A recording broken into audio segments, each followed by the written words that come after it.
ഇപ്പൊ ഇവിടെ ഇടയ്ക്ക് കിടക്കുന്ന ആൾക്കാരിലൂടെ ഇവിടുത്തെ നേതാക്കന്മാരാക്കെങ്കിലും ഒരു ഉപകാരം ചെയ്താലേ അതുപോലെ ചെയ്യുള്ളൂ ആളുകൾ.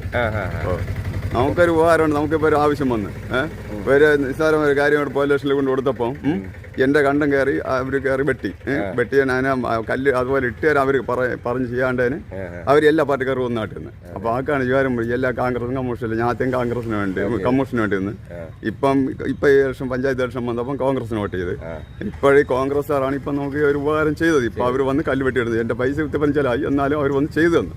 ആ ഉപകാരം ചെയ്തു. പക്ഷെ ഒരു കാര്യം ഇപ്പം ആകെ ചെയ്യണമെന്നുള്ള വാർഡ് മെമ്പർ ആരും നമുക്കൊരു ഉപകാരമില്ല. മുഖ്യമന്ത്രി ഇപ്പം പിണറായി ജയിക്കുമോ, രമേശ് ചെന്നിത്തല വരുമോ, വി ഡി സതീശൻ വരുമോ? ഇപ്പം മുഖ്യമന്ത്രി ഭരിക്കാൻ കഴിവുള്ളത് ഇപ്പൊ ഇരിക്കുന്ന ആള് തന്നെ പിണറായിയാണ്. പക്ഷെ ഒരു കാര്യം എന്ന് പറഞ്ഞു കഴിഞ്ഞാൽ ജനങ്ങൾക്ക് എന്ത് ഉപകാരമുണ്ട്. പക്ഷെ ഒരു കാര്യം എന്ന് പറഞ്ഞു കഴിഞ്ഞാൽ ഇവിടെ ഇടയ്ക്ക് കിടക്കുന്നവരാണ് ഒന്നും ചെയ്യാൻ പറ്റില്ല. അവരെന്ത് ചെയ്താലും ഇവിടെ ഇരിക്കുന്നവരാരും ഒരു ഉപകാരം ചെയ്യാൻ സമ്മതിക്കില്ല. അടുത്ത മുഖ്യമന്ത്രി പിണറായി. അങ്ങനെ തന്നെ വന്നാൽ തന്നെ സാധാരണക്കാർക്ക് എന്തെങ്കിലും ഒരു മാറ്റം ഉണ്ടാവും.